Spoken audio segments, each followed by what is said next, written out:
to the Italian Football Podcast.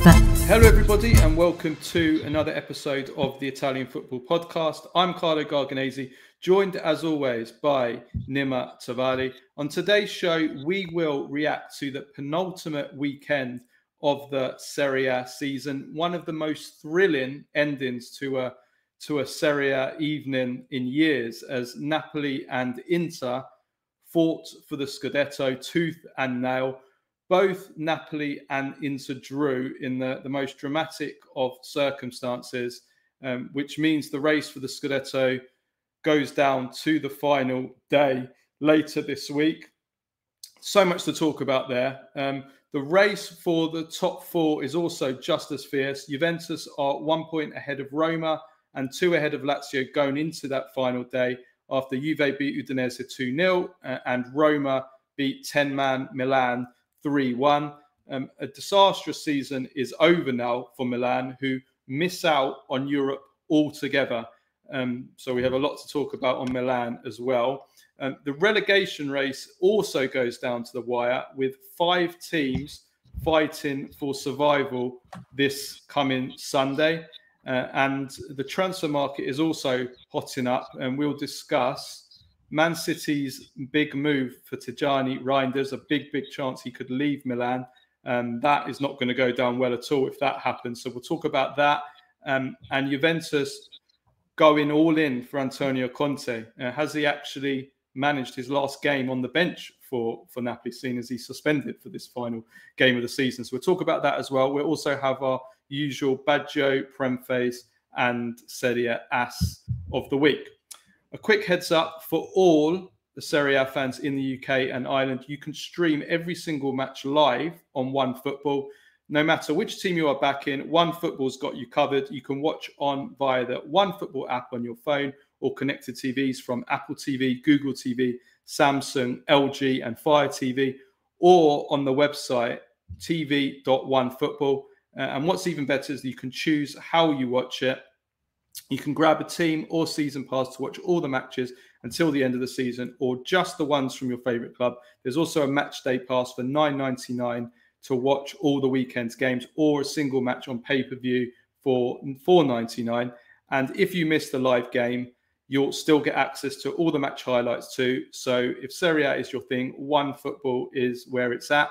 We have a link in the description of the episode for you to buy your preferred stream.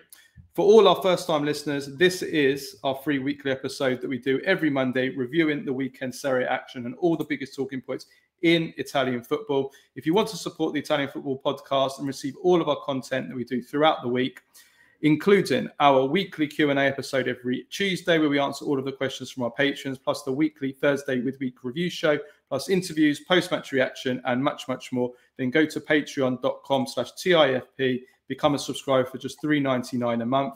You can also sign up to be a paid subscriber on Spotify for the same price. You can also watch us on YouTube. You can become a patron on YouTube on youtube.com/ItaFootPod for more details.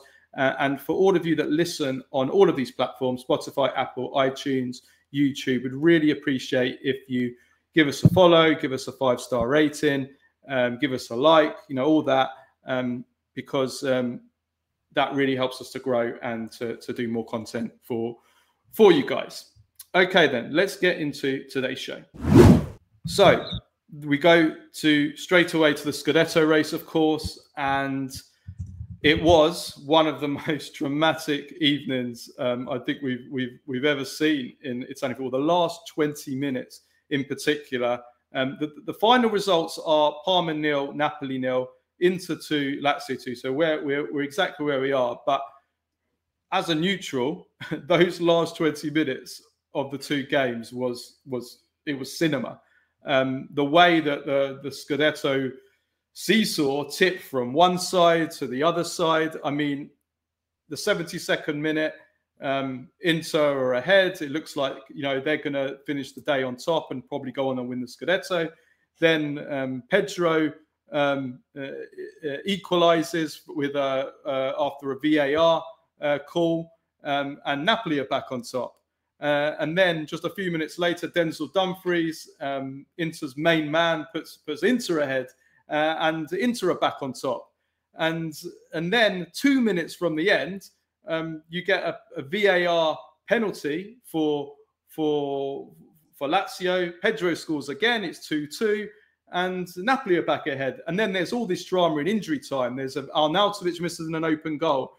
There's Arnautovic scoring but being disallowed for offside. At the very moment that is happening, Napoli are get given a penalty, and the VAR overturns that penalty as well. I mean, it was just like unbelievable drama, and this is why Serie A is certainly not the best in terms of quality for the best league in Europe, but Serie A is certainly the most exciting league in Europe, Nima.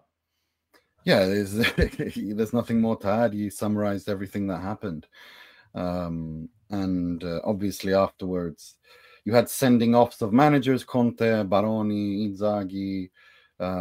You have Inter putting out a silenzio stampa because they're furious.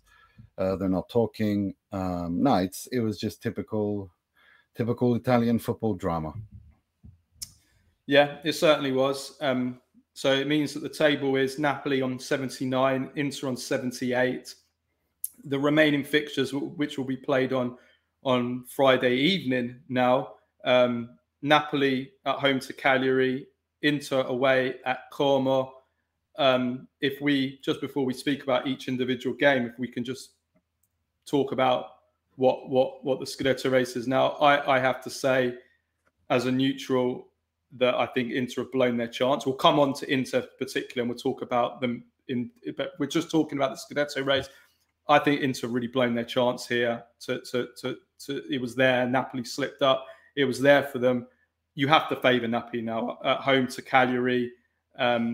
Yes, Napoli not playing particularly well, but Cagliari have got nothing to play for. They're safe. I don't know how much resistance they're gonna put up with that crowd behind them. Okay, Antonio Conte's not on the sidelines, and given this crazy season and the number of points Napoli have dropped against smaller teams, you can't say it's 100%, but I think that this was Inter's chance. Do you see it that way? It's Napoli's to lose. No, Napoli have won the Scudetto. The way I see it, I kind of felt that this was where it's going since February, since the derby draw that Inter and Milan played. No, I think Napoli are going to win the Scudetto, and I think the main reason they're going to win the Scudetto is because if you look at the last 11 seasons in the Serie A, the team with the best defense always wins the Scudetto. That's just how this league is wired. Napoli have the best defense this season. Out of those 11 times, 10 have been like that. The one time it hasn't been like that was when Juve won it under Sarri. But this is a league where the best defense wins. It's not the team that scores the most goals necessarily. It's the team with the best defense. And Napoli have the best defense. They have the most organized defense. And so they're going to win the Serie A.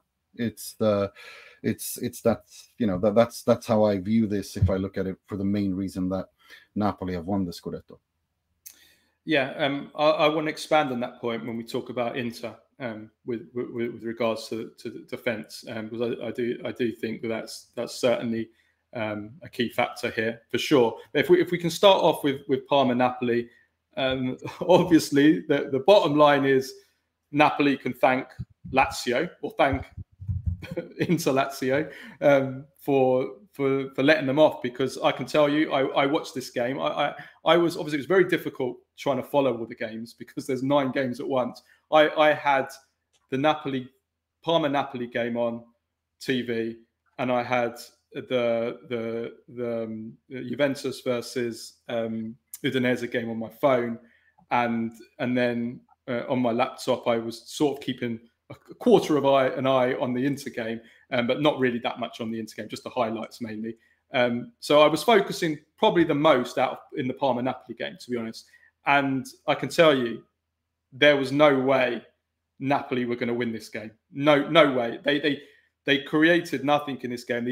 All they had was a moment of magic in the first half from Anguissa. He did this superb sombrero over Leone, then hit it first time. It deserved the goal, but it was a moment of individual magic, which hit the post. It was unlucky not to score. Apart from that, they created nothing until that penalty right at the end, which I wouldn't really say was created. That was it. They were never going to score. I mean, they had an XG of 0.39 in this game, and if it wasn't for Inter throwing giving up the win against Lazio, I was thinking of what I'm going to say, and I was going to sit here and say that, well, Napoli have lost the Scudetto because they just don't have enough in attack. And that weird thing is that's been really the big story of their season. And yet here they are probably going to win the Scudetto now. But yeah, as a game, really, they had nothing in attack. They were too slow, as they have always been. Only Neres brings pace. I thought Conte waited too long to bring him on. He only brought him on for the last 20 minutes. And yeah, nothing in attack. Lukaku was a complete flop in this game. We'll come on to Liani in a bit when we talk about Parma. But yeah, Napoli can just thank their lucky stars that the other result went away from them. Let's put it that way. I was very impressed by, I think it was the Napoli that we kind of expected to see. It was going to be painful and difficult for them without Lobotka and other injuries that have plagued them. They struggled to create, but they were very solid in their shape, in terms of defensive shape. And equally, Parma were also very, very well structured under Chievo. I was very impressed by Parma yesterday night rather. They were very well positioned. The three different parts of the team, the attack, the midfield, the defense, were very cohesive. They were very well balanced. I was impressed. I was very impressed by Parma, and I think had they appointed Chievo earlier in the season, I think they would have probably had their secured Serie A football by now, because they are a very good team. They have some very great individual players, Bernabé, Leoni, Boni, but Leoni yesterday night was just outstanding, and he's one of those players that everyone wants. And yesterday he showed why. He outmuscled Lukaku, who was dreadful. But it's a funny one because Lukaku turned off his phone 2 years ago when he was about to sign for Inter. That forced Inter to sign Arnautovic. Arnautovic missed the sitter, handing the Scudetto over to Lukaku at Napoli. So, well, Lukaku didn't earn it in this game. While everyone else is playing checkers, Lukaku's playing 3D chess. So yeah. Well, he didn't really play it in this game. But I mean, listen, I want to expand on Liani. Liani was unbelievable. I already watched him in a game against Juventus a few weeks back when Parma won 1-0, and he marked Vlahovic in that game, and Vlahovic didn't get a kick. And Liani didn't get much credit because it's Dusan Vlahovic. He's become a meme. He's dreadful. He can't do anything. So he didn't really get much credit for that game. But if you watched him in that game, he put in a clinic against Vlahovic. He put in another clinic against Lukaku. He was outstanding. This is an 18-year-old who was physically bullying Lukaku. Usually defenders bounce off Lukaku. Yeah. It was the opposite in this game. Yeah. Lukaku was bouncing off Liani. Liani was so good, positionally really good, his anticipation and reading of the game. What I like about him is he's got that little bit of, he seems to have a little bit of nastiness, the old school man marking nastiness of the Italians, where he proactively he was giving Lukaku a nudge before Lukaku was set in position. He was giving him a nudge, pushing him off balance, then getting the challenge in before him. And when Lukaku was doing what no one can handle in Serie A, which is he backs into the defender, puts his body weight on the player, a bit like Tyson Fury does in heavyweight boxing, where he just puts his 6'9" frame on everyone and just sucks all the life out of them. Lukaku couldn't do that. So he was almost like absorbing that energy and putting it back onto Lukaku. Lukaku actually went over a few times and didn't get the free kick. And Lukaku was getting frustrated. And he was like, well, why am I not getting a free? Because he's so used to it. And Lukaku, yeah, I mean, I'm really excited. I'm really excited to see the future of Liani, because he looks, I don't want to jump the gun on a player that's still only played a relatively few number of games, but he looks like a special talent. Yeah, and you can see why Juventus, Inter, Milan, all the big clubs are after him. I'm really excited to see how he develops. No, for sure. And there's quite a few as well of them, like Coppola, Hellas Verona has had an unbelievable season. Comuzzo we're well familiar with already, but there's quite a few central defenders coming up, and it's nice to see. Coppola is like among the best stats for like key metrics in Europe this season. Like aerial duels, like duels won, like all the kind of key metrics that you look at for a defender. He's right up there, and Brighton are actually in talks for him at the moment as well. I mean, I hope he doesn't go. I hope he stays in Serie A. But usually, if Brighton are looking at you, or Brentford, or one of these clubs, it means that there is something there. Yeah, there's something there because they're great scouts. They're great scouts, talent spotters.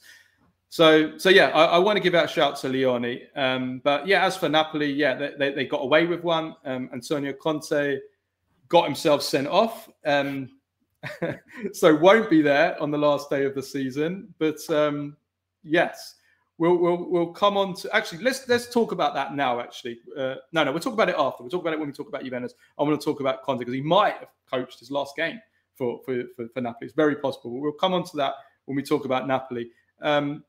Parma not safe though. We'll come on to Parma when we talk about the relegation race a little bit later because they're only 2 points above the relegation zone, so they're not out of the woods yet.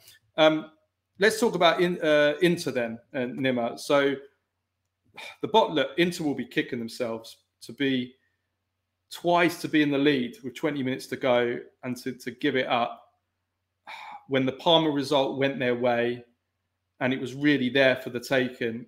I mean, it must be incredibly frustrating. I'm going to say something here, and then I'm not going to say anything else. I'm going to be asking our listeners to exercise the craft of keeping two thoughts in their heads at the same time. And I know we have the best and smartest listeners and patrons, so I'm sure they'll get what I mean and what I'm asking them to do. Everything I've said, and I mean everything I've said when criticizing Inter in the Serie A this season, the lack of killer instinct, the poor mercato, the lack of energy, the lack of desire, etc. All these things in the league, they're all true, and I stand by them. And unfortunately, from an Inter perspective, I was right. And the same thing I apply to Napoli in the sense that everything I've said about Napoli, I stand by. I think they've had a fantastic season. Conte, the tactical genius, has performed his to date greatest miracle. This Scudetto is his Mona Lisa, and compliments to Napoli and to them. It's a fantastic achievement. But I have nothing more to say about Inter's matches for the rest of this season, because 5 times this season, the Italian Referees Association, the AIA, have confirmed that the VAR has cost Inter with wrong calls. Bologna, Lecce, Roma, Milan, Napoli. We'll see what they say about this Lazio game, but these decisions have been systematic against Inter. And it doesn't mean that Inter or the players or Inzaghi are without blame. Absolutely not. Again, many things can be true at the same time. What I'm saying is, this season has been a long pantomime from start to end with regards to ridiculous decisions, whilst having video evidence, and I've not said anything until now because I wanted to wait. Well, the season is over. In fact, I'm going to be honest and say that I wish that Moratti owned Inter, because then Inter would do what Angelo Moratti did.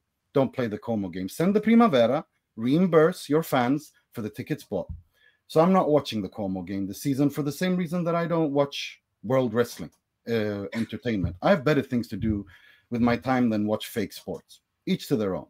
But as I said, this has no bearing whatsoever on the fantastic achievement by Napoli. So huge, huge, huge congratulations to them and their fans. But Marotta tried diplomacy by not criticizing the refs for blatant mistakes. And I say mistakes because I don't have evidence to suggest it was anything else, but that's the only reason I use the word mistakes. And if I'm perfectly honest, watching the Serie A this season with the way that Inter have been treated left a taste in my mouth that I've not had since watching the Serie A in the late 90s. And that culminated in 2006 in the scandal. But Marotta got screwed because as a final insult, the match against Como will be played on Friday and not on Thursday, meaning in the unlikely event that there is a playoff final, the match will be played on Monday, 5 days before the Champions League final. That's a huge diplomatic loss for Marotta at every level, and he's been made to look very stupid and foolish. However, that's not going to happen. Napoli have won. Congrats. Well done. Again, compliments for Inter. For Inter, however, they need to solely and entirely focus now on winning the Champions League and then the FIFA Club World Cup and the Mercato, which, as I said before, is the most consequential. Let me just finish. Which is the most consequential Mercato they will have. Other than that, I have nothing to say about Inter's matches in the Serie A this season anymore. I can only refer to and stand by everything I've said about Inter throughout the season with regards to how they've played and failed and the systematic rat fucking that I've seen. So I'm just not even bothering with it. I'm not bothering with it. What's the point? What's the point? Come on, Nima, man. No, there's nothing to talk about. I mean, nothing to talk about. I mean, you know me, I don't want to. I really don't like talking about these kind of things. But I mean, there's nothing to say. Now that you brought it up, look, you can't say that. You can't say that. Okay, well, let me respond then. You can't say that Inter have been rat-effed when Inter have had the most penalties in Serie A this season. Together with Fiorentina. Together with Fiorentina. Okay, and I'm talking about mistakes. Can you let me talk? I've let you talk. Let me talk. You can't say that Inter have been rat-effed when Inter have the joint most penalties in Serie A this season. They had the most last season as well. They've had the second fewest. They've had the second fewest yellow cards in Serie A. They've had the second fewest red cards in Serie A. I mean, those are facts, right? We can talk about the AIA. No, well, those are subjective. That's a fact. Those are subjective calls. That's subjective. That's the Referees Association coming out and that's subjective. That's a subjective analysis. It's not. It's the application of the law and the VAR by the Italian Referees Association. That's not my opinion. That's them saying. Go argue with them. That's still subjective. Don't argue with me. Go argue with them. People are going to disagree. Referees are always going to disagree with each other because they've got it wrong. And the AIA, when they say something, they're the official organization. Okay, all right. Even if we take that as objective fact, which I don't, I call it subjective. Okay, even if we take it as objective fact, which I don't, I take it subjective. Even if we take it as objective fact, you can't say look when everybody's talking Marotta League, which I hate. Yeah, well, the reason they're doing that, I think it's stupid, right? They've done it. They've done it because they wanted to create this narrative. You're not going to let me talk. Okay, so you're going to just have your opinion. I'm not allowed to make mine. Okay, I'm saying, Nima, you can't say that Inter have been rat-effed when Inter have got the most penalties in Serie A this season. They've got the second fewest red cards, the second fewest yellow cards. I'm not going to use that and say, oh, Inter's Marotta League because Inter have had the most penalties for the second year in a row. You know, I'm not going to say that because that's a stupid thing to say. So I think it's stupid to use 5 VAR examples on the same night where Napoli had a VAR overturn, very controversial. Which was correct in your opinion. It's subjective. He doesn't touch the ball. He kicks Simeone kicks what's his name? Circati. I think that can go either way. I think that's, but again, it's subjective. That's a subjective. Your opinion, subjective versus my subjective. I'm giving you stats that Inter. How can you sit there and say Inter have been rat-effed when they've had the most penalties in Serie A? They've had the most penalties in Serie A. You're saying they've been rat-effed. Napoli have had the 10th most. 13 matches in a row. Napoli, who are going to win the Scudetto. 13 matches in a row, Inter didn't get a penalty. But they've had the most penalties in Serie A. Yeah, because but that's the thing. So you'd rather highlight that Inter didn't have a penalty for 13 games rather than the fact that Inter had the most penalties. That's the problem. Do you agree how ridiculous Inter gets penalties? That's the thing. Because when I'm not gifted a penalty. You don't even look at the idea of whether or not they got a penalty that was wrong. For 13 matches in a row, Inter did not get a single penalty, and 5 of those examples I've given. There's not much to say. Everyone with a pair of eyeballs can see what's happened, but you want to pretend that this doesn't happen and blah blah blah. And Inter have gotten the most, as if that's some sort of evidence of anything at all. When for 13 matches in a row, Inter didn't get a penalty. Point. Like yours is not evidence of a 13 matches in a row, Inter didn't get a penalty. Listen, the Roma game.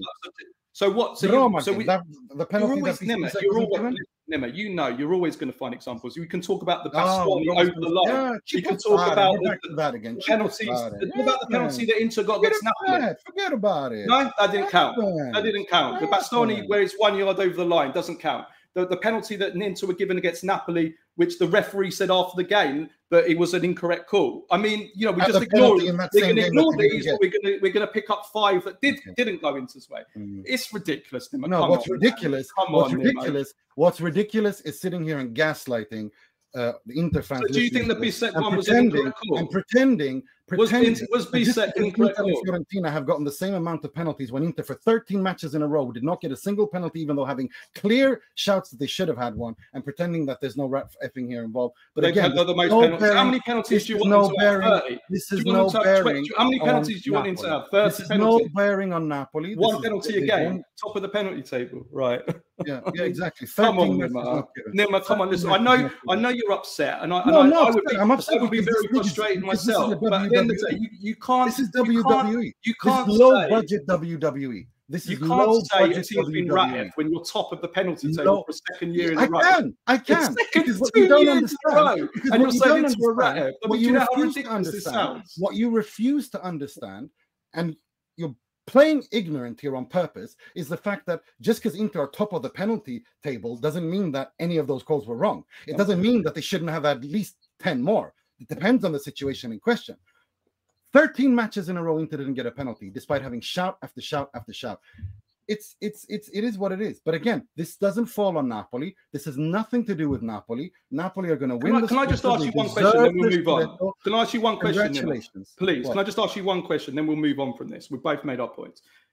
Do you think it was do you then think it was the wrong call to overturn the Bissek? Do you don't think it was a penalty then? Because obviously this is prompted. I think that is a penalty. So what's prompted this then? I'll tell you what the problem is. The problem is not the problem. What's prompted this? What's prompted this? What prompted this is exactly what I've said. The Baschirotto handball, not a penalty. Same situation here given. So you're waiting for Inter to lose the league before saying it, basically. You wouldn't have said it if Inter won the league. You're waiting for I didn't say anything all season. I didn't say anything all season. But now Inter are losing the league, you're saying it, right? Okay. Because of course I am. What, right, do you want me to just sit here and shut the fuck up and let you just moan about Juventus all the time and me not say anything? What's the point?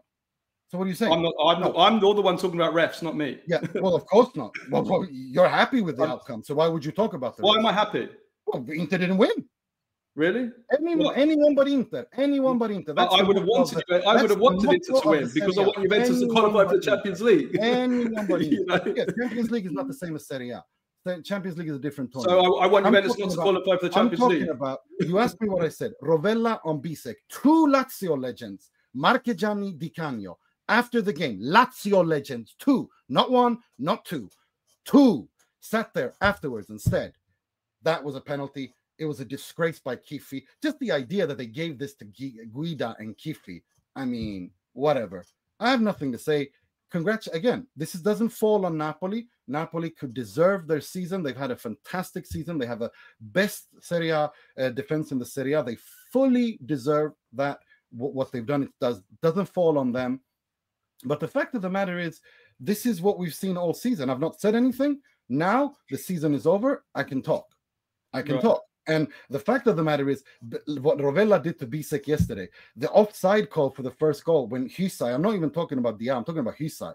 And I mean, it's over and over and over again. And it's like, we're going to pretend Marotta League. They invented that narrative because the real motto is both are ridiculous. Okay. People that say both are just ridiculous. It's okay because Inter have more important things to worry about. Inter have something more important to worry about, and that's called the Champions League final, and they have to focus on that Champions League final. And I agree with you there, but I just want to say about Inter. Inter can only blame themselves. I'm sorry. Defensively, What did I start by saying? Yes, that's your opinion. You think it's two things. No. What did I start by saying? I said several things can be true at the same time. Okay. Everything I said about Inter in terms of the mercato, the lack of chance. I heard you. I'm not saying now you're hearing. Now you can hear me, and I'm saying that Inter can only blame themselves defensively. This is not the same Inter from last year or the year before. Inter from last year or the year before would not concede a lead once, let alone twice in the last 20 minutes. Inter have conceded 20 goals in the last 13 games. 20 goals in 13. That is unreal. Does that mean that they shouldn't be given penalties when I'm not talking. Do you want to have the whole show about Inter? No, I don't. But I'm just saying you're trying to make a point. No, I'm not. I'm not talking about that. True at the same time. There's no correlation. As I said, Inter have themselves to blame for many reasons, but it doesn't negate the fact of the things I'm talking about. Well, last night, Inter threw away the game because of their defense. Last night, they threw away the game because of defense. Nothing to do with the rest. You know. Oh, really? So Bisek. So when Rovella pulls down Bisek's shirt, then that's not. That's Inter's fault. Bisek, as a guy on Twitter said, the referees are so shit that Di Canio's defending a black man. That's where we are now. Di Canio's defending a black man. That's where we are. This is how shit Kiffy was. That Di Canio, the fascist with a salute, he's defending a black man. Congratulations, everybody. This is the level we're at. It's a joke. Look. For me, listen, Inter can only blame themselves. If you said it yourself about the defending, 20 goals. I mean, the defending is just terrible. But it's not just the defending. Offensively, again, I've said it all season. When Lautaro and Thuram, Lautaro's in the stands. When Lautaro and Thuram are together, Inter struggle. Inter created. I mean, you can correct me. You watched the whole game, but I'll be honest. I only watched bits and bobs and the highlights. From what I saw, Inter created nothing from open play until injury time when Arnautovic come on and then he missed an open goal. That is true. Until then, all season, Lautaro and Thuram, one of them's not playing. It's just, and that's what they need to do in the summer because Taremi is just a joke. Arnautovic is a joke. Correa is a joke. And they all played at various times in this game. None of them are anywhere close to this level. And that's why I started by saying everything I've said up until this point, I stand by it and I mean it. So many things can be true at once. But the fact of the matter is, what we've seen this season, Inter are the only team in Italian football history to play a European Cup semi-final and also playing after having played on Sunday. You know, it's been like this time and time again this season, and it's obvious for everyone to see. And now, where would you have wanted the games to be? Scheduling. Where would you want the games to be? Marotta played the diplomatic game, and he got screwed. It's as simple as that. Where would you want the games to play? And that's why Inter have done a silenzio stampa, but it's too little, too late. It's too little, too late. When Antonio Conte throws a hissy fit, when he doesn't get a throw-in by the touchline every single time, everybody reacts accordingly. Inter wanted to do the we're the better than you, we're the gentleman, blah, blah, blah. Well, that comes with a price attached. You want 26 penalties a season, okay? Right. No, I want the penalties. I want the penalties all clubs should have without this nonsense. This absolute nonsense that we've seen this season. That's what I want. When would you? Okay. Let me ask you an handball. If it's a handball, it's a handball in all cases, not just in some cases. That's what I want. If that's a controversial take, then I guess I'm being Johnny controversial here. Okay, all right. Ridiculous. Can I ask you, just because this is important, right? Just because I want to understand. When would you have wanted the games to be reduced? When would the Inter? I know there was a debate over Napoli wanted the game played on Thursday. No, sorry, Napoli wanted the game played on Friday. Inter wanted the game played on Thursday. When would have been the best way for Inter for this to be scheduled? Thursday. When would you have won? Thursday, but they didn't do it. But it doesn't matter because it's not going to be as I said. We're not gonna have a spareggio, so it doesn't really matter. But the point is that's just a final insult to injury. And then you have Lotito putting out that statement on their homepage, pissing in Marotta's face, thanking the players for their fantastic performance after a draw. I mean, this is just one thing after another. I think if I look at it this way, and again, I've been on it, genuinely not trying to wind you up here, Nima. Okay, I know you think I wind you up sometimes. I'm genuinely not. Everyone can see that you are. I'm genuinely not trying to. And I do the same to you. So don't like. Listen, whatever. You can have a field day when Juventus don't beat Verona next week, right? Oh, I'm genuinely not trying to wind you up. I'm looking at this logically, right? Playing on the Friday makes more sense from a marketing point of view. Playing the game on a Friday more than a Thursday. Number one. Number two. Well, Inter in the Champions League final. Well, you want to play in an Italian team has the chance to win the Champions League, and you always go on about how important it is for the league. No, listen. Let me finish. If you play on a Friday, you've still got 8 days before the Champions League final. I mean, I don't think you need the difference between 8 and 9 days before a Champions League final is not much of a big one. It doesn't matter. That doesn't matter because it's not going to be a spareggio because a spareggio. That's exactly my point. So what's the difference between playing on Thursday and Friday? It's about risk minimization. It's about risk minimization. It's about giving your club in your league, and you're supposedly supposed to help the interests of your club in European competitions, giving them the best chance to win the Champions League, which Italy have not done since 2010. I would agree. If it was a difference between Saturday and Sunday or Sunday and Monday, I would agree with you. But I think the difference between Thursday and Friday, I would say, listen, let me finish. I would say, I mean, I mean, sports scientists, any sports scientists listen to this, or any physios or things, I would say there's more risk for Inter playing Sunday, Thursday, when you've got very little rest, than there is to play Sunday, Friday, followed by an 8-day rest. Or Thursday, so you've got 5 days versus or Thursday, Sunday, or Thursday, Sunday, or Thursday, Sunday. That could, like, Thursday, and then if there is a spareggio, you play it on Sunday. All right, spareggio, yeah. If there's a spareggio, yeah. Yeah, but that's the point. If again, this is just It's not ideal, but this is what happens, though, isn't it? There's also, Nima, we've said it before, there's not enough dates in the calendar anymore. We know that there's too many football games. That's also part of the problem. There's too many matches. There isn't much to play with. And then at the end of the day, you don't really want to have a Scudetto decider played in midweek. You want to have it at a weekend. I don't even like it's on the Friday. I think it should be on Saturday or Sunday, personally. But okay, they put it on a Friday. They want to put it on its own. Fair enough. I think it should be on a weekend. I think a Scudetto decider should never be in a weekday, not even on a Friday. You know, but we haven't got much to choose. You have a team that could win the Champions League final. This is the best chance that an Italian team has of winning the Champions League in 15 years. And the league has done its absolute utmost to not help Inter reach this final. Again, Inter is the only team in Italian football history to play a semi-final after having played on a Sunday. Those aren't opinions; those are facts. And it's like, whatever, it is what it is. I would agree with you, Nima. Like, you know me, I wanted to win the Champions League. I always want the Italian teams to do well, and you know that. So I would want him to have as much time. There's no bearing on the Serie A. I don't think that there's a big difference between 8 and 9 days. I don't think there's any difference. In fact, I would say 8 and 9 days. It's not. Again, it's not the point. Okay, if there's a spareggio, that's a different thing. If there's a spareggio, there's a spareggio. If there's a spareggio, if there's a spareggio, okay, I can see the argument. But I also think part of the problem is there's not enough dates available. There's not, and that's a problem with too many games. It's also an unfortunate consequence of Inter doing so well this season and being in for the treble for so long. They played so many games. There was no dates to play these games. You know, which is why the best thing they can do is now to just don't even bother with this.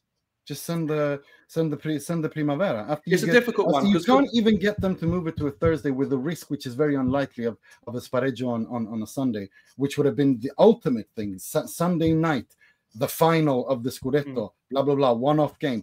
I mean, but they didn't do that. But that's fine. That's a nonsense. That's just the final insult. The final drop of piss in Marotta's face. It can go both ways. Though. We're talking about the Champions League. You're saying the focus of the Champions League. I think it can go both ways. The fact that PSG are going to basically have 2 weeks to prepare for the Champions League final. You can lose rhythm. It can go both ways. And they won the championship a month ago. You can lose rhythm through not playing. We've seen it in the past where teams just lose their rhythm. They might be rested, but they've lost their you know. So I think it can go both ways. I think that as long as there's not a spareggio, it's not a problem at all. If there's a spareggio, then yes, that's going to, which is why you weigh on them a bit physically. Which is why you risk minimize, but they're not even prepared to do that. And that on top of everything else that has happened tells me everything I need to know, and that's fine because, you know, win the Champions League. I want to criticize into one more thing. If Inter win the Champions League, then it's smoking Bianco for 3 months. That's what it is. I want to criticize Inter on one more thing, right? Inter are increasingly becoming a corner and set piece team. It's like if they don't score or create off set pieces and corners, they don't create. It seemed like that once again in this game. Inter scored off a corner, Bisek. They scored off a set piece. Dumfries, who's what? I mean, what? I was actually writing down here until that last player of the season. I've written down here Dumfries player of the season. That's if Inter win the Scudetto. Yeah, without a doubt. Without a doubt. He's been the Serie A player of the season. He's not been the best player perhaps in the Serie A, but he's been the most important player if Inter win the Scudetto. There's no doubt about that, but they're not going to win the Scudetto, so that's not going to happen. The only thing Inter have to do now is to focus on the Champions League and try to bring that back to Italy, and then it's smoking Bianco, as Materazzi used to say. Smoking Bianco for 3 months and let everyone else just sit there. I want to say one word for Bisek we talked about. I want to say one word about Lazio. Pedro. Fantastic player. I mean, 38 years old. He's now got 12 goals this season in all competitions, 8 in Serie A. He's got 5 assists. I mean, he does his old Chelsea manager. He does his old Chelsea manager Conte a massive favour, of course. He does Barcelona a bit of a favour as well by scoring against Inter, doesn't he? Oh, right. Yeah, well. But listen, Pedro is a quality player. I mean, class is permanent. He is a class player. He's a fantastic player. And the what he did again in big moments, coming on as a substitute, showing the unbelievable quality that he has. Still, at the age of 38, it's just the hat is off. I mean, it's not. Again, listen, everything I've said has nothing to do with Lazio or Napoli or anyone else. This is between the Serie A, the referees, and Inter. It doesn't have any bearing on anyone else. This, Lazio did a great game. Compliments to them. Pedro's a fantastic player, quality player. Oozes class. Inter can't be able to create. We've said this all season. I said it already in December when I started talking about how Inter don't look like a team that's going to win the Scudetto because they don't have what it takes. All of these are true in and of themselves. The fact of the matter is that this is what I'm talking about is something separate to this. It's several things that can be true at the same time. Okay. But talking about Lazio, the draw's not. We'll come to the top four race in a minute. It's not enough. I think it's not enough for me. For them. Well, let's talk about the race for fourth now. Actually, before we talk about Juventus and Roma games. So the results in the race to top four are Juventus 2, Udinese 0, Roma 3, Milan 1. Excuse me. Inter 2, Lazio 2, Fiorentina 3, Bologna 2. So the table is Juventus in fourth with 67, Roma fifth, 66, Lazio sixth, 65. And then we have Fiorentina and Bologna on 62. And we have Milan 60, out of Europe altogether. We'll talk about them at depth in a bit.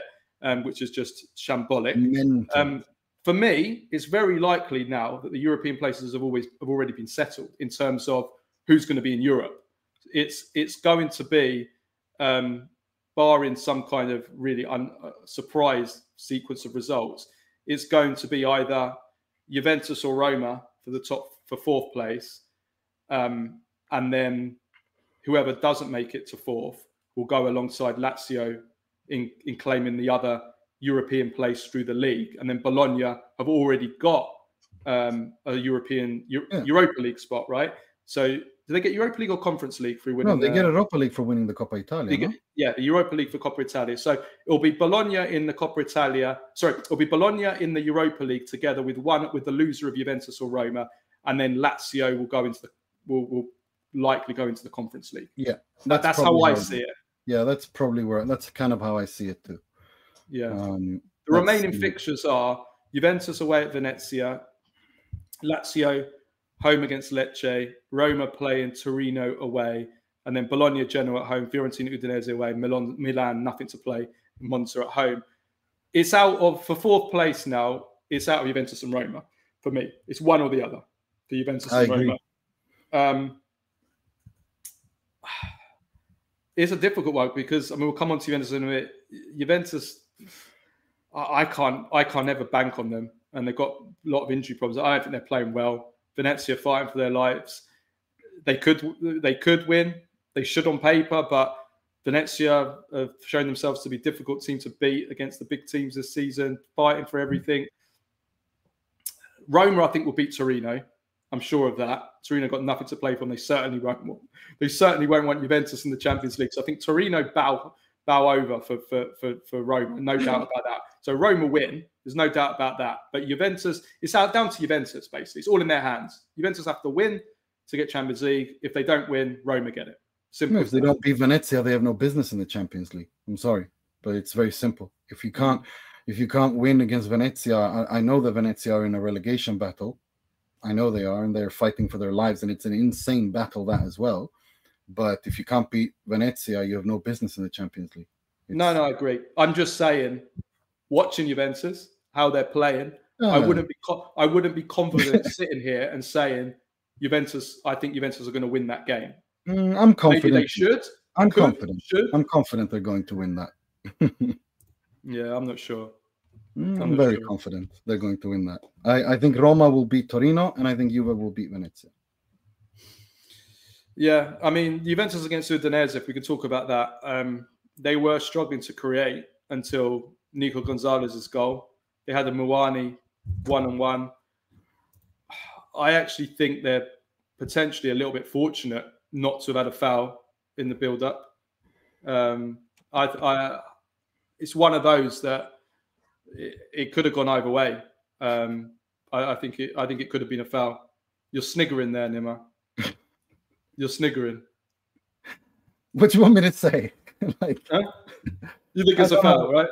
No, yeah. I don't have an opinion anymore on the referees. I've not said I've given my opinion on this season. It's enough, basta. But it's Juve won. I think Yildiz was outstanding. I think Yildiz showed when a player does what he does and then comes back and is decisive, is how you redeem yourself at these big clubs. And Yildiz redeemed himself. I thought he was very, very important. Very, very important. I thought he was just how the way that he interprets matches when he's not having a meltdown and doing stupid things, which he usually doesn't do. I was very surprised when he got sent off. I didn't think he was in his character to do that. He has always come across to me like a very mature young lad. When he is himself, the usual Yildiz, he is decisive. And I think Juventus have to build around him, regardless if they're in the Champions League or they're not. Yildiz is the future. The key to Juventus's future goes through Kenan Yildiz, the same way that at Roma, the future is Matthias Sule, as I've said for a number of months now. They have to build around these players. They have shown that through difficulties, they can come back stronger and better than before. So, hats off to Yildiz. Yeah, Vlahovic scored as well off the bench on probably his last game at home. Do you really think he's going to leave? I mean, well, Juventus wants to sell him. Yeah, but why would not they can find a buyer for him? That's the question. But why would he want his salary? He's on a salary of 14 million net. Well, it depends. He's going to have to find a club in a year's time. If he stays and sees out that 14 million euro contract, he's going to have to find himself a contract then, which is going to be much more than 14 million. But it's not going to be hard for him to find a club in 12 months. What salary offer is he going to get? Yeah, but he's still gotten 14 million. He'll be lucky to get close to 5. So there's the possibility that he might get an offer for 6 or 7. Juventus subsidise the last 7 and give him a golden handshake or something like that. That's fine. As long as he gets his total. Atletico Madrid are supposed to be looking at him at the moment. We'll see. I do think it's hard. Look, as long as he gets that 14 million, whether it's half from Juve, half from someone else, however, he's getting that 14 million. But unless than that, I just don't. Unless he gets that 14 million, I don't see him leaving Juve. Why would he? I mean, he has no reason to. Yeah, depends how ambitious. Depends how ambitious he is in his career. Does he just want to make as much money as he can out of his last year at Juventus because he realizes he's never going to get anywhere close to that ever again? Do you know what I mean? So 14 million net per year, like in cash. Who gives that up? Well, I mean, stupid people give that up. I don't think he's that both stupid. Both from Juventus side and from Vlahovic side. Yeah, well. No, but Juve won, and I thought it was. They deserved to win. They created more than enough chances. They were. I thought they. Away from your sniggering, I think that could have been a foul. I've said it. I would keep my mouth shut and not talk about it if I didn't. I could easily not even mention it. I think they're fortunate. Maybe they would have still scored anyway. They were. It was all them, but Juventus again, like Inter, they struggled all season to create, and they don't have the set piece ability of Inter to get them out of holes. So, yeah, it's going to be a tough game, I think, for Juve. The last game. Of course, it's going to be tough. It's going to be a tight game. It's a Venezia that are literally fighting for their lives. What do you want? Like, it's they shouldn't even be in this position, but here they are, and Juventus have to win. They have finally got a sponsor though now, which is just laughable. Jeep and Visit Detroit. Yeah, they've got 2 sponsors on the shirt, which I think we're going to see more of going forward. So maybe they're a little bit ahead of the curve there. We're going to see a lot more teams now starting to put 2 sponsors on their shirts to try and get more money. We're going to see a lot more of that. So maybe the brainchilds that go into the moon are Maybe they get a sponsor from the moon. Maybe we'll get some aliens sponsor them. Yeah, maybe we should send Inter there to find some referees as well. I don't know. I'll still add it. Yeah. Okay. Right. Yeah. Yes. Okay. Let's talk about next season's Juventus though. Antonio Conte. Pretty much every reliable source in Italy is saying that Juventus have chosen Antonio Conte as the man they want next season to relaunch the club after this disastrous season. Everyone's saying it. Di Marzio, Pedro, they're pretty much all sides of the fence. They're all confirming it. So I think we can safely say that this is Juventus's number one choice. It would be a return to the club after that fantastic first spell he had as manager, 2011-2014, where he won 3 in a row. They've already tried to start laying the groundwork to tempt him back. They're trying to bring back Antonio Pintus, the legendary fitness coach who he's worked with before. He's now at Real Madrid. They're looks like John Elkann. Surprisingly, I have to give Elkann a bit of credit here. Everyone knows I'm not his biggest fan, to say the least. I have to give him some credit in the sense that it does seem like he's getting more involved, and he wants Juventus to sportingly succeed. And that will come with some financial sacrifices, and people will say, okay, how do they go about this? More in capital investments, more in capital injections. This is no long way, self-sustain, no way to work. But it seems like he's just not going to sit back and watch the shit show like it has been in the last few years. It's not financially viable. And also, Conte hates Andrea Agnelli and Paratici. They don't like each other. So, this is also a bit of safeguarding from a football political point of view against Andrea Agnelli returning as well, to some extent. And also Chiellini coming back. Great relationship with Conte. It's a smart political move by John Elkann, for sure. Whether or not it's successful, I think it's Conte. He's going to succeed in the league wherever he goes. And if Juventus can pick one coach next season, Nima, they pick Conte, right? It feels like it, yeah. It does, doesn't it?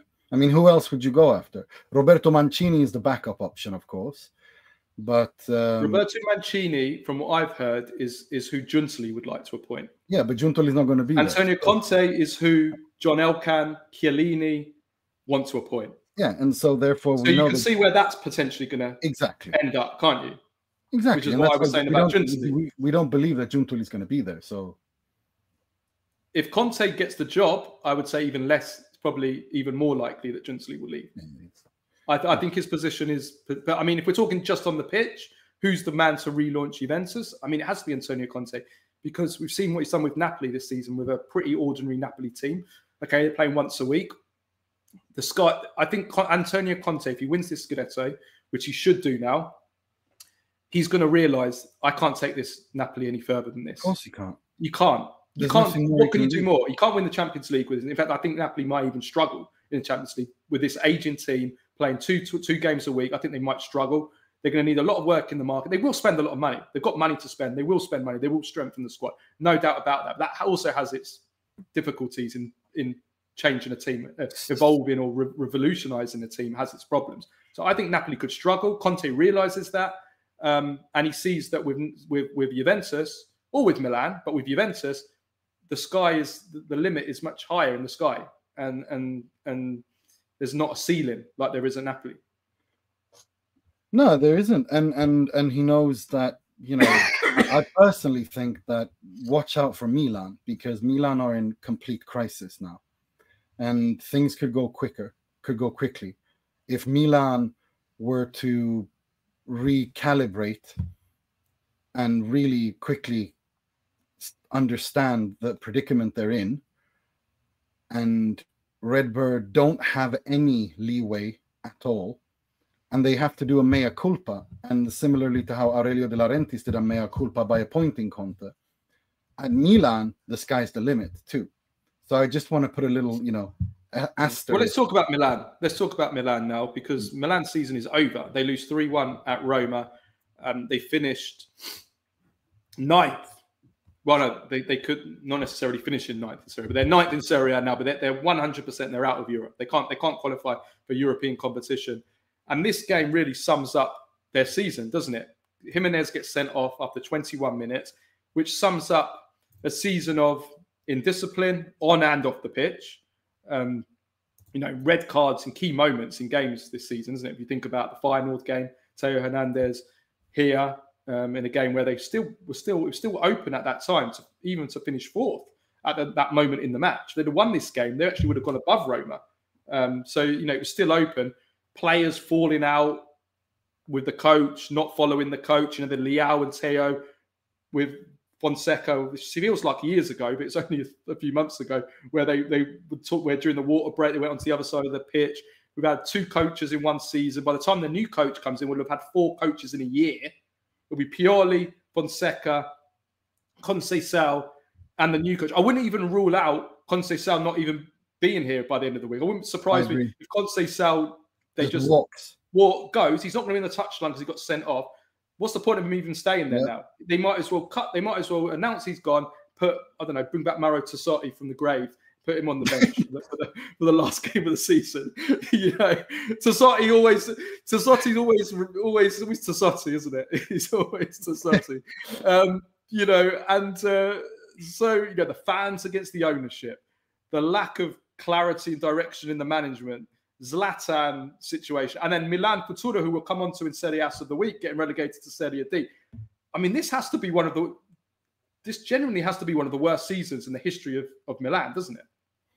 Certainly feels that way, especially if you look at where they were just a year ago and where they wanted to go after Pioli and everything they had planned, and how everything spectacularly just exploded in their face. It's genuinely abysmal.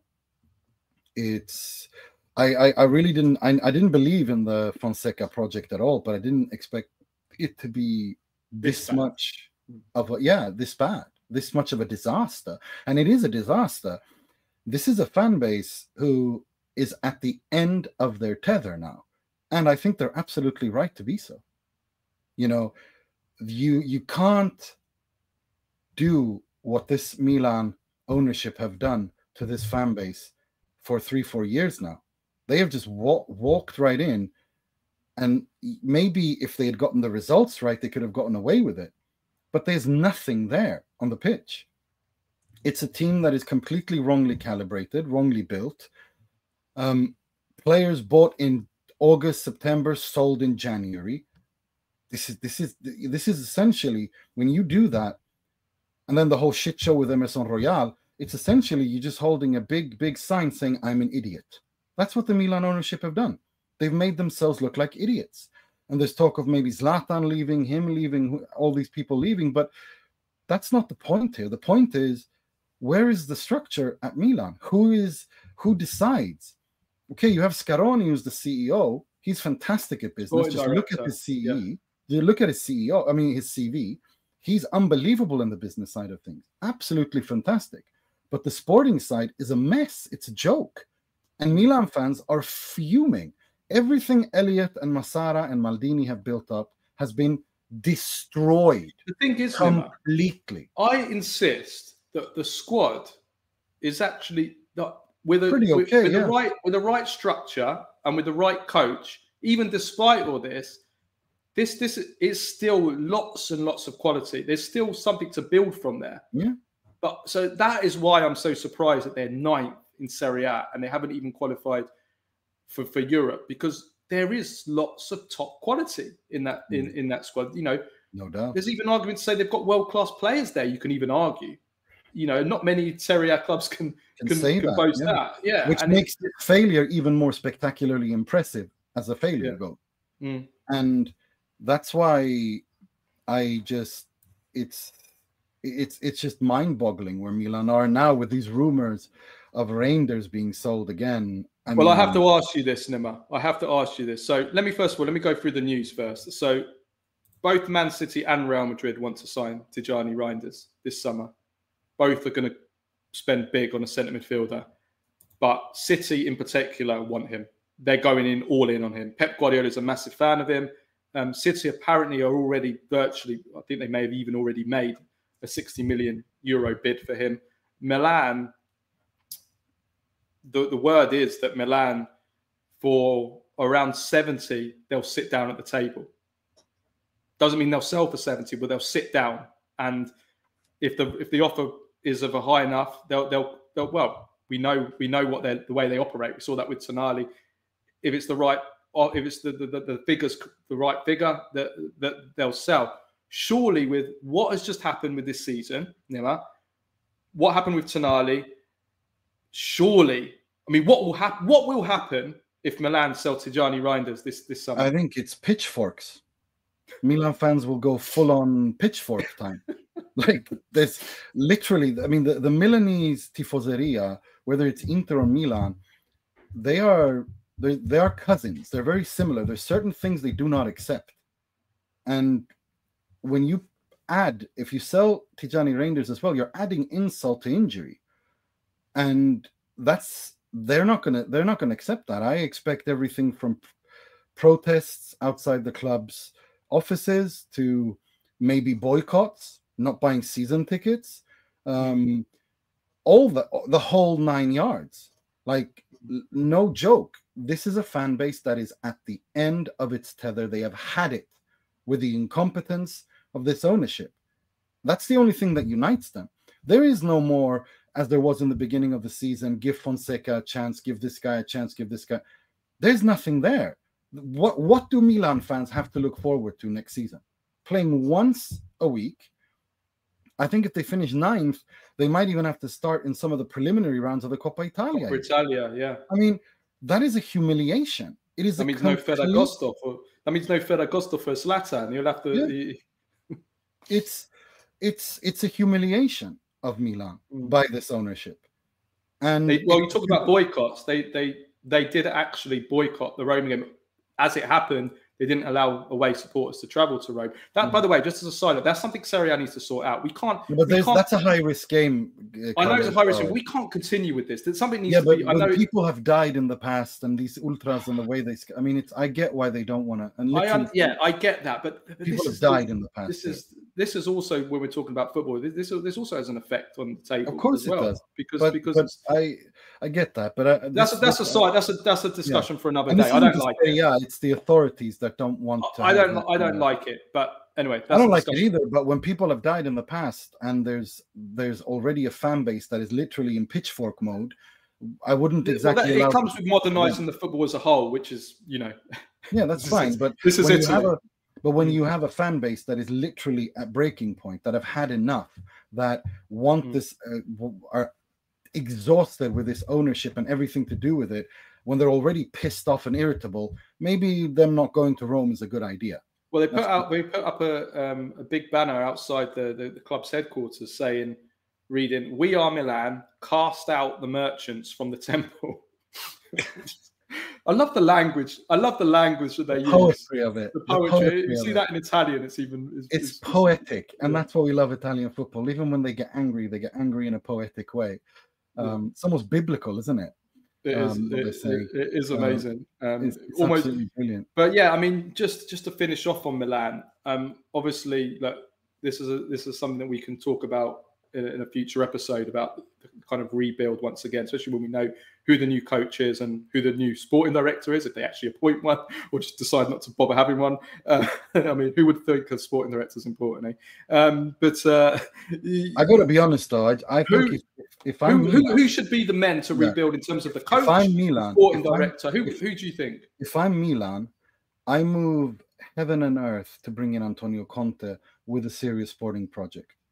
That's what I would do, because Milan don't have the luxury now after finishing 9th to restart again. They need immediate results, and Conte with once a week, as we have seen in the past, again will be in the Scudetto race. It's not hyperbole, because previous history, previous facts are something to go by. He has done this now several times over and over again, and I look at that squad and I actually think that there is a structure in place to play something to build from. Yeah, and if they and there is actually money to spend and bring players in and give him something to go. Would you argue that if Conte does take over Milan, that he would be starting with a better squad with Milan than Napoli at the start of next season? Obviously, we don't know who's going to be sold, and Teo, I think, will definitely be sold.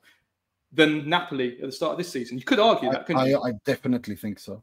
I think there are more building blocks in place already to have. There's more quality anyway. Yeah, there's more quality and there's more building blocks in place to play that back three than there is at Napoli, and that's why he didn't play in back three. He kind of played this 4-2-3-1, 4-3-3 kind of three back, with forcing Spinazzola to be a winger and Politano as a wing back and all that nonsense. Yeah. That he's a master at getting the best out of them. I think Conte is the one that would get you immediately results. He would get you immediate results, and there again get them back into the Champions League, get them back into. And if not Conte, I mean, there's been talk of Italiano. There's been talk of him, De Zerbi. There's been talk of him. But then you need a long-term project. Farioli's just resigned at Ajax, but he bottle jobbed Ajax. So if Milan go after Farioli, I don't know what to say. I'm just saying that there's coaches available. I guess. I'm just saying. Look, I understand, but then those guys need a couple of years, right? But there's no patience at Milan. When there is no patience, just like there was no patience at Napoli, you have to bite the bullet. You have to do a mea culpa. And if you bring Antonio Conte in, you actually immediately get results, and he brings you a top four. And there, you can even say that if he were to win the Scudetto with Milan and become he would. I mean, look at it this way: from Antonio Conte's ego, winning number 20 with Milan, winning the second star with Milan, becoming the first coach to win the Scudetto with Milan, Juve, Inter, becoming the first. As far as I'm aware, there's never been a coach that's won the Scudetto with 4 different teams. No. And then being at Milan as well, who have European pedigree and global pedigree, he can actually do something moving forward there. He won't have the same problems that he had at Napoli at Milan. That's also something to take into consideration. Yeah, well said. Roma, though, we'll talk about the choreography in a minute. But I mean, Roma, another big win for them, and deserved win. Obviously made a lot easier by the fact that they were playing against 10 men for nearly all the game. Had to be Mancini, being the protagonist of this game, scores the opener, then gets Jimenez sent off, managed to wind him up. Stupidity from Jimenez. Yeah, I mean, I just have to say, in defense of Milan fans, that they're pissed off, because in the Coppa Italia final, there was a situation similarly where I think Gabbia got an elbow in his chest and nothing happened and the VR didn't intervene. I get why they're pissed off. I get that. I completely get that. And it's, again, this, the worst part of that Coppa Italia final was, again, the refereeing. It was atrocious. And it's just exhausting. Just what frustrates everyone the most is when you see one decision, the same decision twice, and it's the different. But I just got to say to Roma, Paredes, that free kick, yes, I think it's a bit of a mistake by Mignon, but it's a great free kick. I think it's a great free kick. And I think Roma were the way that Ranieri has these guys prepared mentally and structurally on the pitch to go into these big games. It's so impressive. Okay, their run, their unbeaten run ended against Atalanta, but it's still, for me, Ranieri, if Conte hadn't won the Scudetto, he would be him and Italiano would share the Coach of the Season award because of what Ranieri. I think he could still, if Roma managed to overtake Juventus, I would honestly, I think I would give it to Ranieri. Yeah. I think I would, because it's difficult. Again, I know a lot of people got. Some people got upset last week or the week before when, we said about whoever wins it, whether it's Napoli or Inter, would be the worst Serie A champion. Well, we said something else. I didn't say the. I said one of the.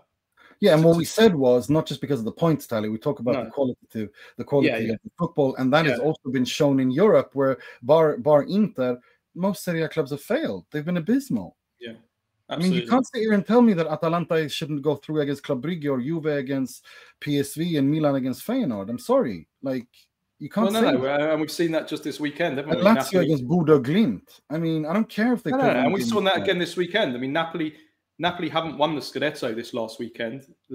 Inter have failed to win it, or let's say, if we're putting it in that sense. So I mean, yeah, I think I don't see a bigger achievement than what Claudio Ranieri's done. I think it's difficult because if Conte wins with this Napoli, I think it's unbelievable. Again, it's a fantastic achievement, and the Italiano winning the Coppa Italia and everything he's done as well, the football they played. But I mean, I couldn't tell you. I think it's a toss-up between the three of them. But if Conte hadn't won, I would have shared it between Italiano and Ranieri, because I think what Ranieri's done is truly remarkable. And the way that he's rehabilitated players like Sule, getting him back into the team, showing confidence to him, saying he's the future of Roma, which is the correct thing to do, and getting the Cristantes and Paredes, who've been a bit of a joke, getting them to perform in the system and creating an environment, in a very difficult environment, creating a calm in Roma.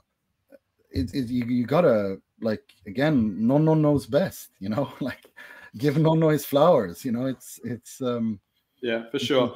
Just very quickly, Fiorentina versus Bologna. It's a result which ends Bologna's top four hopes. For Fiorentina, it's too little too late. It keeps it alive for a final week, but they're unlikely to qualify for Europe at all now. The only way that they can qualify for Europe is if they win the last game of the season, and then they need Lazio to slip up, right? And they're at home to Lecce. Lecce that is fighting for survival. Which means there is a possibility there, but I think they're going to miss out, Fiorentina. But it is a good win for them, given that they had a lot of players out in this game. They barely even had an attack. I think Keane came on. He did score the winner, but it was a very entertaining game. But Bologna probably a bit drunk on winning the Coppa Italia, which is an amazing achievement for them. And yes, they've now missed out on top four. That's a shame, but probably for their development, something you said, it's probably for the best that they are in the Europa League, not in the Champions League. And if they can keep most of their squad together, actually can probably have a pretty good Europa League campaign, I think, next season. I think they can do all right in that competition. I just gotta give a huge compliments to Moise Kean. 18 goals in the Serie A. He's gonna finish second now in the Capocannoniere standings, and the development that he's had this season has been fantastic, and he's been playing out brilliantly as well. So kudos to Moise Kean and Palladino for getting the most out of it. While you're talking about Moise Kean, that allows me just to wrap up the Atalanta game. They beat Genoa 3-2, another exciting 5-goal game. Mateo Retegui scored the winner in that game. 25th goal of the season, which he will be the Capocannoniere by quite a distance. It's the most goals ever scored by an Atalanta player in a Serie A season. And it's the second time an Atalanta player becomes Capocannoniere after Filippo Inzaghi. That one season he had when Lentini was there. And he 96, went to Juve. 97. Yeah, and then he went to Juve, and the rest is history, as they say. And I wonder if Retegui doesn't repeat that, if he goes to if Conte goes to Juve, I can see Retegui being a player that he will quite like to coach and enjoy coaching.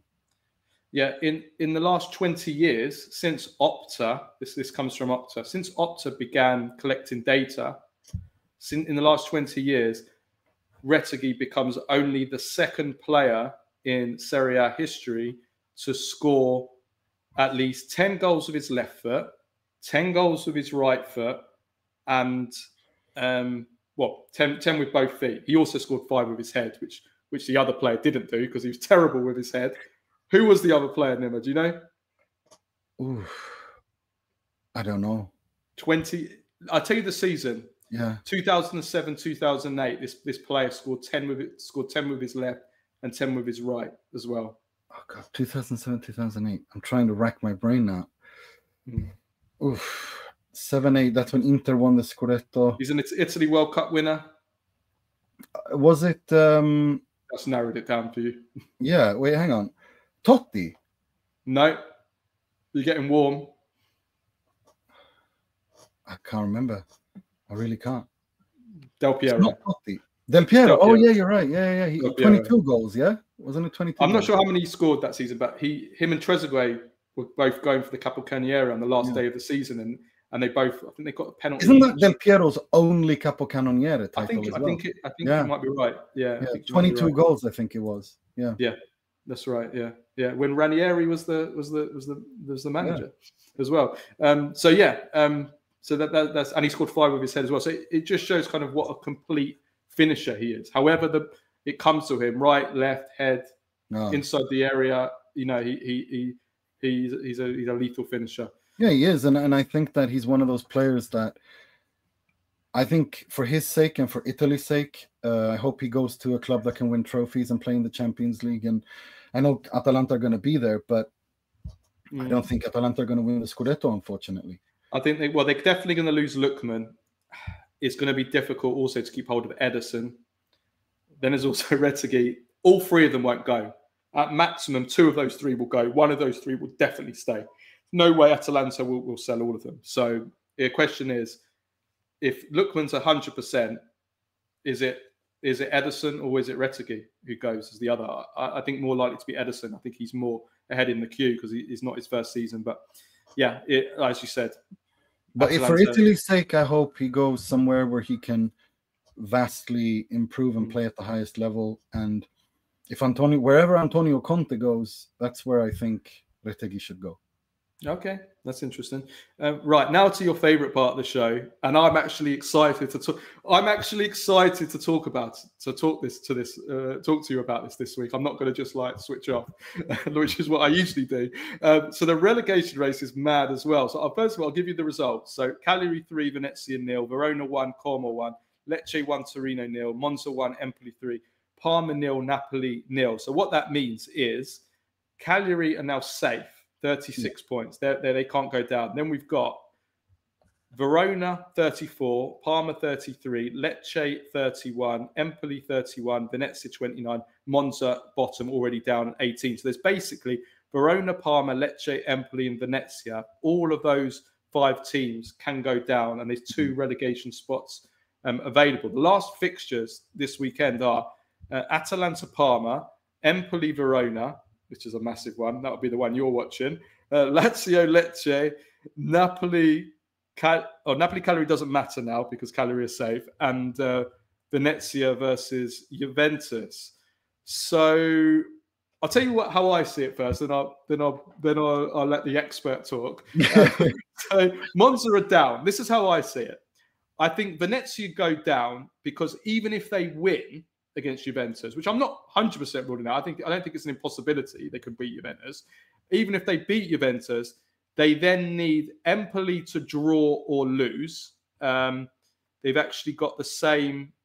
They've got the same head-to-head as Empoli, but they've got a better goal difference, and they need Lecce to lose because they've got a worse head-to-head than Lecce, if that makes sense. So they basically need the other 2 teams to mess up as well, which I think, if on the balance of probability, I think is you have to back Venezia to go down for that reason. Then for the 3rd team to go down, I have Lecce to go down because I think Empoli have more chance of a positive result in them. Empoli are at home to Verona. Which is, look, Verona are fighting for their lives as well, so it's not easy. But do I see Empoli having more chance of getting a positive? They've got the same number of points, Empoli and Lecce, 31. Who has more chance of getting a positive result? Empoli at home to Verona, or Lecce away to a Lazio team who still need points to make sure that they're in Europe? For me, I give it to Empoli. Yeah. Having said that, though, I wouldn't write it off. They both win, and then one of the teams above them, Verona or Parma, ends up getting dragged into it. So, but I'm just saying, if I'm putting a bet on, I'm going the safe way, which is Venezia and Lecce are going down. Yeah, unfortunately, I'm inclined to agree for Lecce because I think Venezia are going down. I think Juve will win that. I think Parma, Atalanta, minimum a draw for Parma there. I'm going to be watching Empoli, Verona, Lazio, Lecce, because that's where this is going to be decided. Lazio could need to have something to play for. Verona kind of only need a draw. I think that's where this is going to end. I think Lazio will beat Lecce, and I think Empoli and Verona will draw. So I think that's why, and it's going to be dramatic. So I'm kind of with you on that. I think it's going to be, unfortunately, Lecce and Venezia who join. I agree with you. Can I just throw up what would be the most insane sequence of events? So listen to this. If Empoli beat Verona and Lecce beat Lazio and Parma draw with Atalanta, and there is actually a pretty decent chance that could happen. We'll have 4 teams that will be on 34 points for the last relegation spot. Then I believe, if I'm correct, that goes to a mini head-to-head where they'll add up all the head-to-heads to the points. I haven't even tried to work it out because I don't want to be here all day. And so whoever's bottom of that 4-way head-to-head, I believe will go down if I'm correct, unless there's some kind of rule I don't know about, in which case the bottom 2 go into a play-out, which will be even better. So I don't actually know what the rule is. I just say that if all 4 finish on 34 points, then there's a playoff only if there's 2 teams on level point, according to Patrick Kendrick. If there's more than 2, we have a mini league based on their head-to-head results against one another. And I haven't worked out yet how that would work out. There's also a possibility there could be 3 in a head-to-head, because if there's more than 2, like if there's 2 teams, it's a spareggio. If there's more than 2, it's a mini league. I think the only way there can be 2 on the same number would be there is a chance. No, the only way there could be 2 is if Empoli and Lecce both draw, I believe. I think I'm correct in saying. So that's probably unlikely, but it's going to be it's going to be another seesaw. It's going to be like one team is up at 1 minute, the next moment another team are up, and then they're down. Yeah, it's going to be crazy, and it's going to be so dramatic. And that's what, I'm also annoyed. Like it would have been amazing to have like all the relegation games at one time, and then all the top 4 race at another time. But I guess Venezia are playing Juventus, so they can't really, and Lazio are playing Lecce, so they can't kind of do that. Otherwise, that would have been amazing. Because there's so much you don't know what you want to watch this weekend. There's so much. The Sunday games I'm going to be watching Verona, relegation over top 4. Yeah, Empoli, Verona, and Lazio, Lecce. Those are the ones I'm going to look at. I'm going to keep a small little eye on Parma, Atalanta. But Okay, brilliant. Let's finish off with Baggio, Premface, and Serie ASS of the week.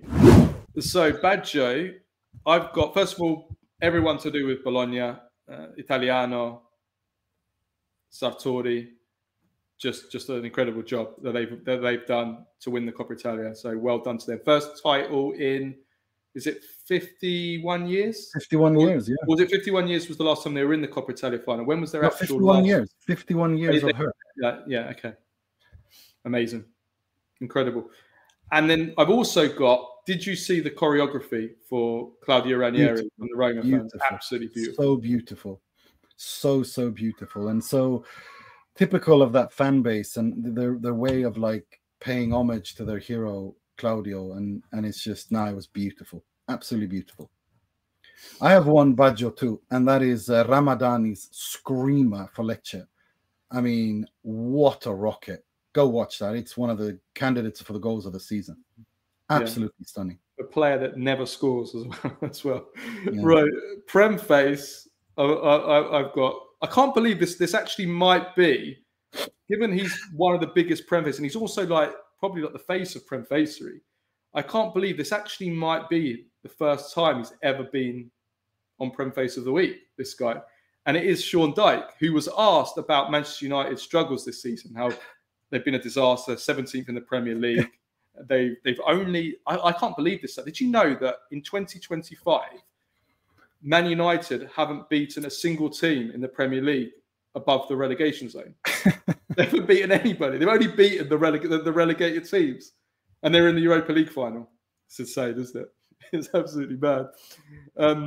Yes. But football was saved. Remember, football was saved. Football was saved, yeah. Not Super League at all, right? No. So the Premface of the week is Sean Dyche, who the former Burnley manager, who believes that he could solve all of Man United's problems. And I quote, he said, "If I went there and played my way, we'd win more games. Just play 4-4-2. Give them basic rules of principles." 4-4-2, point after the game, started. Yeah. As Mike Bassett said, 4-4-fucking-2. Exactly. Which you wrote on the back of a Benson Hedges packet. And you still haven't watched that film, have you? I'm gonna do this week. I'm not. Yeah, every week. No, I will. It's on YouTube, so I'm gonna watch it. I'm gonna watch it. Says every week, said it. No. Have you got another Premface?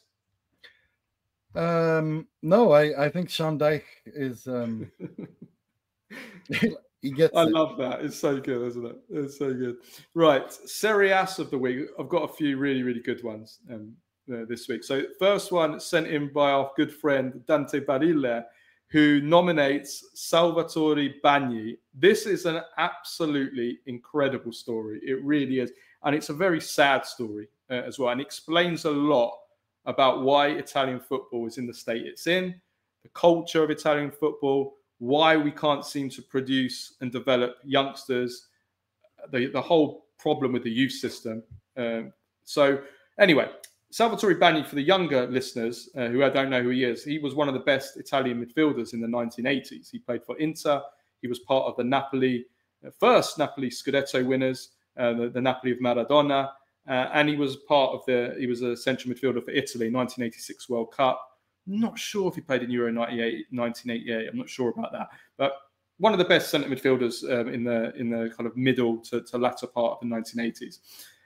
He now runs a football talent agency with a terrible name called Be Great Sport, with great written GR8. Terrible name for a talent agency, and a terribly run talent agency, as the story that I'm about to tell will tell. So Leniene, who are an Italian TV show, they carried out a sting operation on him, some investigative journalism.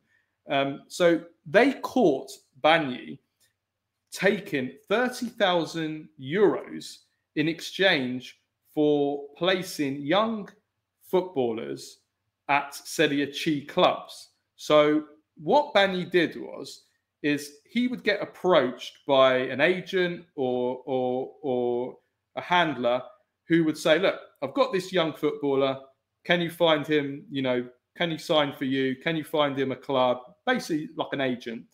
And Bagni would basically say to them, "Pay me 30,000 euros and I will find you a club." And it didn't matter how good or bad the player were, Bagni promised he would get them on the books in Serie C. And there's some there's a video that you can actually watch. And he says, "Everyone owes me favors," was one of his quotes. He basically said all the Serie C clubs owed him favors. He also said that one club called Vispesaro, if I pronounced that right, who he was very close with a key director there, who basically could guarantee them to play for the team. So not only would they sign him up from the books, he would actually get them a game in Serie C as well. So the journalist from the show handed over money, 30,000 euros of money. Then he revealed himself and basically then lectured Bagni. How could you do such a thing? How could such a great legend of Italian football, of Napoli? How could you how could you bring yourself to do this? This guy's old now, Bagni. He's like in his 60s, late 60s. Bagni basically took the money, got into his car and drove off. The money, by the way, was fake. It was fake Which money. is my favorite part of this story. They handed over Monopoly money. Was it actually Monopoly money? No, but I hope it was Monopoly money. It would make the story perfect. Even better. But yeah, so that's the story. And I mean, it's an astonishing story. But this is look, in a more serious note, this is what happens, unfortunately, in a lot of third world countries, developing countries in football and in the lower leagues. Third world countries like Italy. Well, Italy is the most prominent and most developed third world country, so I'm not surprised that it happens there. But and especially Italian football, the way that it is run and structured, it is what it is. I think it's a really serious issue. We've had lots of these discussions. You know, our good friend Haris Mirkonja, who's a Bosnia's Balkans probably best journalist in all of Balkans, has spoken about the corruption at the various stages, all the way going up to the FAs. This is a serious issue, and it's not just something that happens in Italy. It happens in lots of places, and it's a disgrace. It's an absolute disgrace. And it happens in smaller leagues. It happens all the time, and this is a serious problem. And it's sad. It's exactly what you said. Why Italy can't develop talent, and a lot of countries can't develop talents, and because of this kind of pay-to-play situation, which is. And you know what else I find astonishing, which brings us on to our second Serie A of the season, that Milan Futuro got relegated from a league that Salvatore Bagni picks off players off the street for 30,000 euros and plays for. Milan Futuro got relegated. Now, this is astonishing. So it's Milan Futuro, who are the under 20, the youth team of the Milan it's under 23, under 21. I always forget which one it is. Is it under 21s? I think 23. Is it under 23s? Right. Yeah, I think it's under 23s. So just like Juventus have a youth team, a next gen team, Atalanta, I think Inter are doing one. Is it next season? Inter are starting theirs. Sorry? Is it Inter? Are Inter starting their youth Yeah, team? they're going to start it next season, supposedly. They haven't announced anything officially, but Marotta's alluded to it, saying right. Okay. So Milan, this was their first season. They created the Milan Futuro. They were put into Serie C, got special were favoured, special favours to put into Serie C, like Juventus and Atalanta, and I'm sure like Inter will be as well. And despite having a team with supposedly the best group of young Italians, I mean, they've got Francesco Camaro, supposed to be the biggest Italian teenage talent around. Liberali, who was the player of the tournament in the under 17 Euros. Bartezaghi, there was Zeroli at the start of the season. Jimenez was there for the first half of the season. They bought some other players from other leagues, top youngsters. They got relegated from Serie C into Serie D, and they're now going to be playing amateur football next season. I mean, that is just an absolutely just embarrassment, Nima, isn't it? Yeah, it just confirms what we spoke about when we spoke about Milan, how it's been a disaster at every level, sporting-wise. And this just is the turd on top of the shit cake, is Milan Futuro getting relegated to Serie D. And it's an absolute embarrassment. But I have to say, because it was against Spal, our good friend Joe Tacopina, he avoided it. So, I can't be too unhappy. And I sent him a message congratulating him on avoiding this disaster. But yeah, no, for Milan, it's just another disaster. Mm. There's really no much to say. Joe Tacopina is usually someone that avoids teams going to putting people inside. Now he sent Milan away in this one.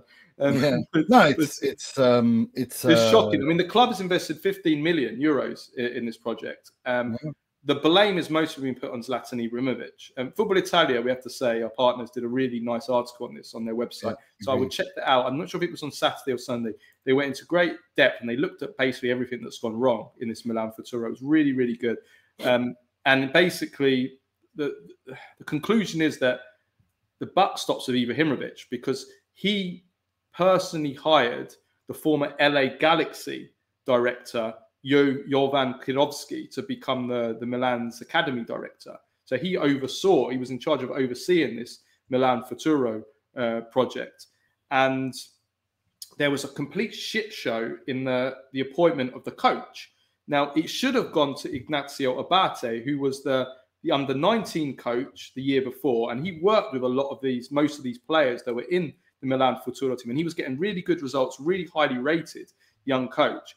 Now, for some reason, there was a bit of some issues between Zlatan and and Abate, because Abate wasn't playing Zlatan's son, and Zlatan didn't like it. And, you know, Abate was well, you know, I'm not going to pick someone just because he's Zlatan's son. And so in the end, Daniele Bonera became the first coach. He wasn't doing very well, so he lost his job. They brought in Massimo Oddo, who failed to improve things midway during the season, whereas Abate went to join Ternana, who are in Serie C, and they finished second in their league, in Serie C Group B, which is the same league as Milan Futura as well. So the coaching choice has been scrutinised. There's a bit of personal, you know, nepotism involved, and you know, it wasn't done for the good of Milan, and the end result is that they've been relegated. And it's like, what happens now? Because it's amateur football. This is you know, this is Bedford Sunday League standard almost. No. You know, it's they'll be playing against teams that have jobs, you know, electricians and cooks and you know, road sweepers and you know, I mean, where does this project go now? I mean, it's I think it's sad. I can't feel any joy or anything but just sadness when I look at the state of Milan. If I look at this from the lens of Italian football needs a strong, vibrant, good Milan, just like it does a strong, vibrant Inter and Juve. These three clubs are the ones that have the biggest muscles and the biggest potential to impose themselves on a European stage. And I look at the state of two of them, and I just feel nothing but sadness and emptiness. Because I agree with you. It's sad, but on a serious note, also with regards to all these kind of talented young players like Liberali, like Kamada, next season, Bartezaghi, these players can't play in Serie D. They can't. No, in fact, none of these young players can play in Serie D. That's terrible for their development. They can't. They have to be all loaned out to other clubs. And Milan next season just have to buy a bunch of normal wage players to play in Serie D and get them up. Once they're back in Serie C, then they can go back to playing some of the younger players, because there's no way that they can be trying to. I mean, if Francesco Kamada is playing in Serie D next season, I'm quitting this pod. I'm sorry, I'm done with Italian football. I am done. That's it. This is the end. It's the end for me. And I'll never talk about it ever again. Right? Like you said, to quote you. Because I'm sorry, if Francesco Kamada is playing in Serie D, playing against cooks and against electricians and plumbers, I am done with Italian football. I am done. Oh, dear Lord. Right. Where are we? Last one. Yeah. It wouldn't be a Serie ASS of the week without something about Serie A TV rights. So 1 week after, and where was it? What was the? It was Hungary last week. Where on our Serie ASS of the week last week, we had one of our listeners from Hungary sent in what happened in Hungary, where watchers of Serie A in Hungary couldn't watch the Torino versus, trying to remember what it was, Torino versus Inter game, because there was a tennis game, a regional tennis game that went into the final set, and they kept on showing up until the 34th minute of the Torino Inter game. So they missed. No, it wasn't Torino Inter. It was another game. Anyway, they missed the first 34 minutes of the match. Anyway, last week. This week in Slovenia, Arena Premium are supposed to be showing Torino versus Inter, and this was the weekend before. They decided to show overtime of a Slovenian basketball game. They didn't start showing the Inter match until the 25th minute. And by that time, Inter were already 1-0 up. And even worse, they never even showed the goal at half time or full time. So Brilliant. Those that tuned in the 25th minute didn't even see the goal that Inter scored, which is astonishing. So So yeah, 2 weeks in a row. First it was Hungary. They couldn't watch the broadcast Serie A game until the 34th minute because they showed the end of a game, a tennis game. And now this week, in Slovenia they couldn't watch the broadcast game there because they decided to show the end of a Slovenian basketball game. Yeah. So Nice. Serie A TV rights. I don't know what to tell you, but I've got one last one as well, and that is to the old, especially mainstream British journalists how can they allow Pep Guardiola to get away with this? It's astonishing. He has net spent this season minus 102 million euros. And what he has to show for it is a Community Shield title won on penalties against Manchester United. Playing some of the most dreary football we've seen. They might not even make it to the Champions League. They probably will. It's been a disaster. And nobody holds him to account. No one. Carlo Ancelotti wins Champions League trophies with Real Madrid. The season he doesn't win, he's out. He's too old. The same people, Ancelotti's finished, kick him out. When it comes to Inzaghi, he gets criticized. When it comes to every other coach in every other league, especially in the Premier League, nobody gets a free pass like Pep Guardiola. I've never seen anything like it. He has successfully managed to cultivate a cult around himself. It's not even the Teflon Don. It's other level. I've never no criticism to him. And they lose the FA Cup final playing anti-football against Crystal Palace. Congratulations, Crystal Palace, by the way. And it's like, how can he continue to get away with this? No other coach, not Mourinho, no one would get away. Not even Ferguson got away with this stuff. He was hammered when they didn't win the Premier League one year, which was rare, but whenever they didn't. And this guy just keeps getting away with it. And the same thing, I mean, look at his Champions League record. Like, I'm sorry, but it's just, I'm astonished how he keeps getting away with this. Which they were lucky to win as well, by the way. What? They were lucky to win the final against Inter as well. I would say on this, I watched a bit of the FA Cup final. I watched a bit because I'm honestly, I literally fell asleep watching the FA Cup final. I promise you, I'm not making that up. I fell asleep because I believe you. Pep ball it's become the most boring football to watch. It's become unwatchable. It really has become unwatchable. It's pass, short pass to the winger. Winger gets the ball, turns back around, passes it back. Pass it to the left winger. Left winger turns around, pass, and that's all it is. No one crosses the ball. No one shoots. No one puts any crosses in. No one does even tries. The wingers don't even try and take their men on. All they do, they're just robots that just recycle and pass the ball, and it's unwatchable. Have you seen The Simpsons when they made fun of football a long time ago, where it was two teams, three players just passing it sideways, like that? That's Guardiola's football. It's the meme, the Simpsons meme of what football is, but with a net spent just this season of 102 million euros. I think it's astonishing that he continues to get away with it, and nobody asks for his head. Nobody criticizes that he might be finished. None of that. It's crimes against football. Nima, send him to the Hague. Without a doubt, send him. He's destroyed the number 9 position completely. He put a Snoopy Band-Aid on that gunshot wound with Erling Haaland, who now has played how many finals for City? 0 goals, 0 assists. He didn't even take the penalty either, which I found astonishing. It's just this guy. He's a fantastic coach in terms of tactical development and stuff like that. But where is the criticism against him? For me, I don't want to start saying, because he has reinvented himself many times. Yeah. But I feel like I wonder, and it's too early to answer this. We'll see in a year's time.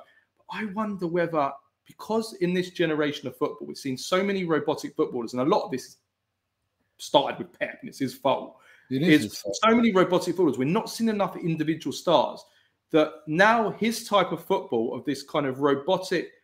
Thiago Motta tried the same with Juventus, just pass, remote controlling the players around the pitch, overcoaching the players. No one individually do anything. But because there's none of these individual players with this individual magic anymore, it becomes very easy for teams like Crystal Palace to sit there, line up with a deepish defence and be very solid and hard to break down. And because there's no individual superstars in football, Pep doesn't have a Messi to break down a defence like that with a moment of magic, and so that the actual team football doesn't work anymore. And that's why, I found it amazing watching, for example, Inter in the Champions League, because, okay, crossing, set-piece football, okay, it's not the most attractive way of football.